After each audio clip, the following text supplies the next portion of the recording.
मतलब इसमें ये कौन सी बात हो गई कि जान से मारने की बात, ये करने की बात? भला लालू प्रसाद यादव जी के पुत्र को कोई जान से मारने की धमकी देगा, उसमें भी हमारे जैसा एक गरीब मजदूर का बेटा?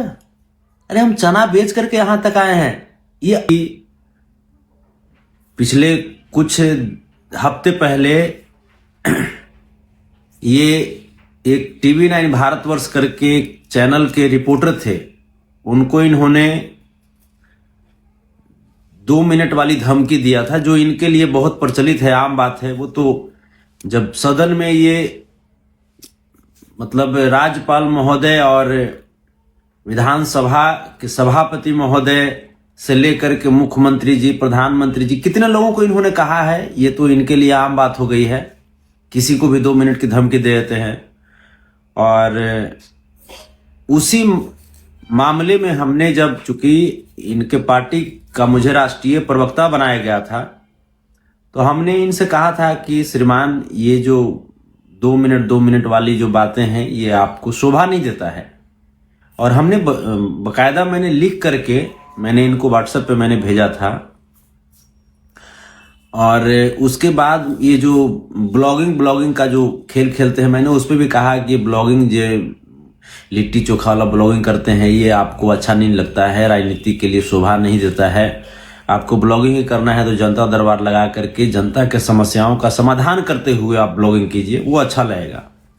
इस तरह की और भी चीजें थी। एक व्यक्ति थे अरवल के, अरुण जी थे, उनको एकाएक हुआ क्या कि डॉक्टर कृष्णा गौतम जी के साथ मरीन ड्राइव पर वो शायद मिल लिए थे, वो फोटो वायरल हुआ और उसके आधार पर इन्होंने उनको भी पार्टी से डायरेक्ट निष्कासन कर दिया।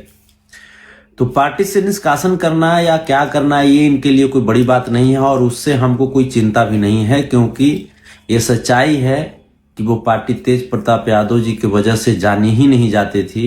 वो पार्टी किसके वजह से जानी जाती थी ये लोग जानते हैं। तेज प्रताप यादव जी के पॉलिटिकल क्या अचीवमेंट है, क्या कैलिबर है, ये किसी से छिपा हुआ नहीं है।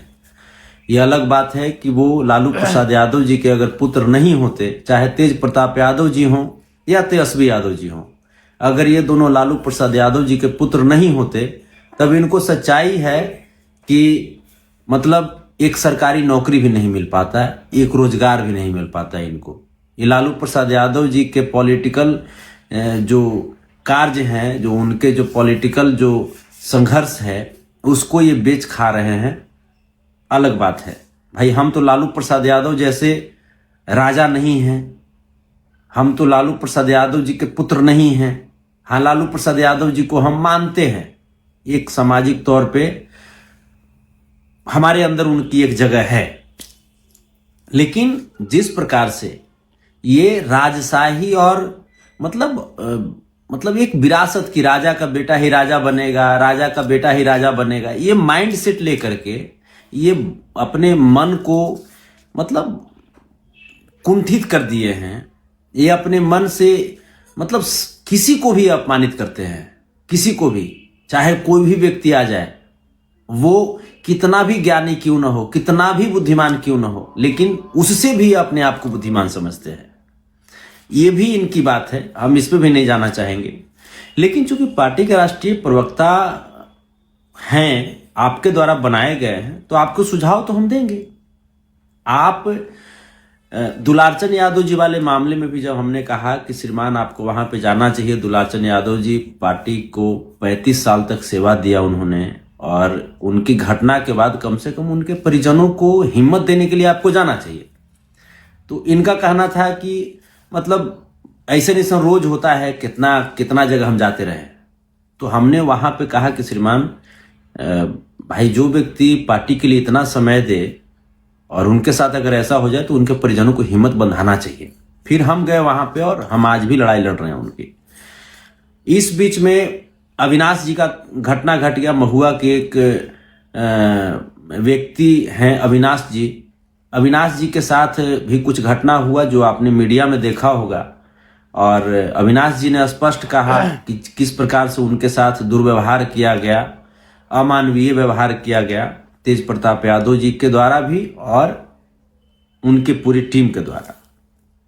उसके बाद हमने उनसे कहा, चूंकि हम पार्टी में थे तो हम तो सवाल तो पूछेंगे, हमने उनसे कहा कि इस मामले में स्पष्टीकरण दीजिए आप पार्टी को। लेकिन वो उल्टा हमको बोले कि आप जा करके मीडिया कॉन्फ्रेंस में अविनाश को दोषी साबित कर दीजिए। तो हम कैसे कर सकते हैं? अब हम जब नहीं किए तो उसका भी गुस्सा इनको था। अब इसके बाद तब तक उस समय हम लखनऊ में थे और एक नेता हैं आशुतोष कुमार जी, भूमिहार ब्राह्मण एकता मंच के नेता हैं। उनके भाई का निधन हो जाता है कार दुर्घटना में देवघर में। अब वो घटना सुनने के बाद हमने शोक संवेदना व्यक्त किया अपने फेसबुक पे। अब उसके बाद ये जो है ये बोल रहे हैं कि ये तो बीजेपी वाला से मिल गया, ये बीजेपी के नेता के भाई का शोक संवेदना व्यक्त कर रहा है। अरे भाई साहब, यहां पे बीजेपी और आरजेडी और कांग्रेस कहां से आ गई भाई? वैचारिक विरोध हम जब भी जिस पार्टी में भी रहे, जब राजद के कार्यकर्ता के तौर पे हम काम कर रहे थे, सपोर्टर के तौर पे काम कर रहे थे, तो राजद के लिए कोई लोग बोलते थे तो उनका हम विरोध करते थे। यहां तक कि जेल तक हम गए, 10-10 महीना जेल हम खटे। किसके लिए जेल खटे थे? वो तो आप लोग के लिए जेल खटे थे ना। लेकिन आप लोगों ने क्या किया था? ऐसा तो नहीं था कि आप लोग जेल से हमको छुड़वा दिए थे। उसके बाद हम जब जनशक्ति जनता दल ज्वाइन किए तो आपकी पार्टी का हमने मुखरता से बात रखा, टीवी चैनल पे भी रखा, मीडिया में रखा, अपने फेसबुक माध्यम से रखा, हर जगह पे मैंने रखा। अब इसका मतलब है थोड़े है कि हम मानवता को भूल जाएं। किसी भी व्यक्ति से आज अगर मान लीजिए कि जो हमारे टीवी चैनल पे हमारे साथ डिबेट करते हैं और बिल्कुल प्रतिद्वंदी, राजनीतिक प्रतिद्वंदी की तरफ डिबेट करते हैं, वैचारिक प्रतिद्वंदी की तरफ भी डिबेट करते हैं, अगर उनके साथ कोई अमानवीय घटना घट जाती है, वो तकलीफ में अगर होते हैं, तो क्या हम उनके यहाँ नहीं जाएंगे? हम बिल्कुल जाएंगे। आपको ऐसा लगता है कि राजनीतिक प्रतिद्वंदता या वैचारिक प्रतिद्वंदता निजी प्रतिद्वंदता है, तो आप अपना समझिए ना, आप इस चीज को आप अपने तक रखिए। हमारे लिए हमारा कोई भी प्रतिद्वंदी हमारे दुश्मन नहीं है। वो राजनीतिक प्रतिद्वंदी हो सकते हैं, वैचारिक प्रतिद्वंदी हो सकते हैं, वो हमारे निजी प्रतिद्वंदी नहीं हो सकते। तो हम वहां जब गए तो इनके जो प्रवक्ता हैं वो हमको क्या बोलते हैं, वो हमारे पास सारा एविडेंस भी है, वो हमको क्या बोलते हैं कि जिस समाज को पहले उल्टा पुल्टा बोलते थे उसी समाज को अब तेल लगाने जा रहे हैं। अरे भाई साहब, समाज की कहां से बात आ गई यहाँ पे भाई, जो व्यक्ति अपने जवान भाई को खो दिए हैं, अगर उनके दुख में हम चले गए तो क्या ये तेल लगाना हो गया? और मतलब इसमें ये कौन सी बात हो गई कि जान से मारने की बात, ये करने की बात? भला लालू प्रसाद यादव जी के पुत्र को कोई जान से मारने की धमकी देगा? उसमें भी हमारे जैसा एक गरीब मजदूर का बेटा। अरे हम चना बेच करके यहां तक आए हैं। ये अलग बात है कि आप लोग को नहीं पच रहे हैं हम, क्योंकि आप लोग नहीं चाहते हैं कि यादव समाज में कोई मुखर लड़का आगे बढ़े, यादव समाज का कोई वैसा लड़का जो राजनीतिक विरासत जिसकी नहीं हो वो भी राजनीति में अपनी पहचान बनाए। ये आप लोग को बर्दाश्त नहीं हो रहा है, और शायद यही सोच करके आप हमें नहीं पचा पा रहे हैं। तो इसका मतलब ये नहीं कि आप हमें इस प्रकार से जैसे केस करके, मुकदमा करवा करके आप हमको जलील कीजिए, हमको डराने धमकाने का प्रयास कीजिए।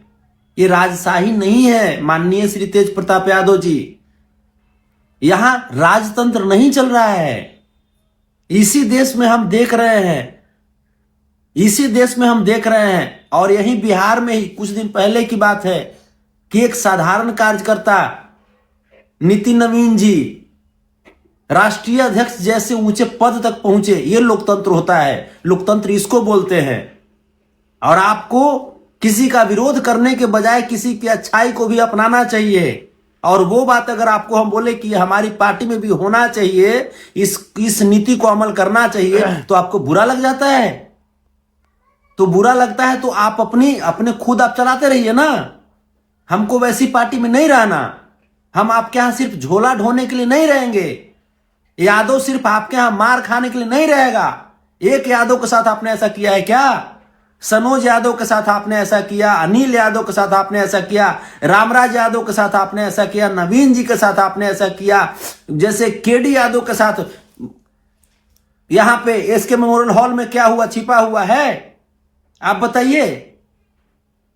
उसके बाद अविनाश के साथ में जो आपने किया, ये सारा कुछ जग जाहिर है। और सब के सब यादव गलत नहीं हो सकते ना, ये सब के सब यादव गलत नहीं हो सकते। आप राजा के बेटा हैं, इसका मतलब ये नहीं होता है कि गरीब लोगों का मान सम्मान नहीं है, गरीब लोगों का इज्जत नहीं है।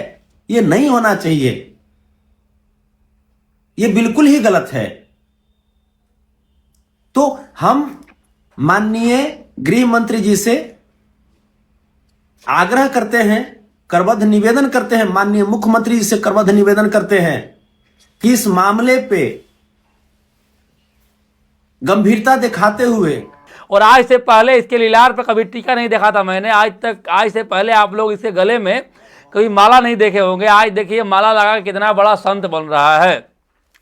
सबसे पहले आप समझिए कि कौन सा कांड किया है। ये तेज प्रताप यादव के पार्टी में रहते हुए काफ़ी लोगों के साथ फ्रॉड किया। जब ये बात तेज प्रताप यादव को मालूम पड़ा, तेज प्रताप यादव ने साफ साफ शब्दों में कहा कि भाई तेरे जैसे चुतिया इंसान हमारे पार्टी में नहीं रहेगा, और इसको अपने पार्टी से बाहर निकाल दिया। पार्टी से बाहर निकालने के बाद इसके ऊपर पटना में FIR भी किए हैं। और तेजस्वी यादव और तेज प्रताप यादव दोनों के बारे में ये क्या कुछ कह रहा है आपने सब कुछ सुन लिया। आप समझिए कि जो इंसान लालू का नाम लेकर के ही अपना TRP बटोरता है, जो इंसान लालू को अपना बाप मानता है, उसी लालू यादव के बेटा को ऐसे बोल रहा है, तो ये इंसान किसका होगा। ये दिन भर यादव यादव करने वाले, यादव को यादव में लड़वाने वाले, यादव को राजपूत से लड़वाने वाले, यादव को ब्राह्मण से लड़वाने वाला संतोष लेणु यादव का सुपड़ा साफ हो गया है। आप लोग क्या कहना चाहते हैं इस संतोष भेणु यादव के बारे में कमेंट करके बताइएगा। आप सभी को इस वीडियो को पूरा देखने के दिल्ली के से बहुत बहुत धन्यवाद। जय हिंद।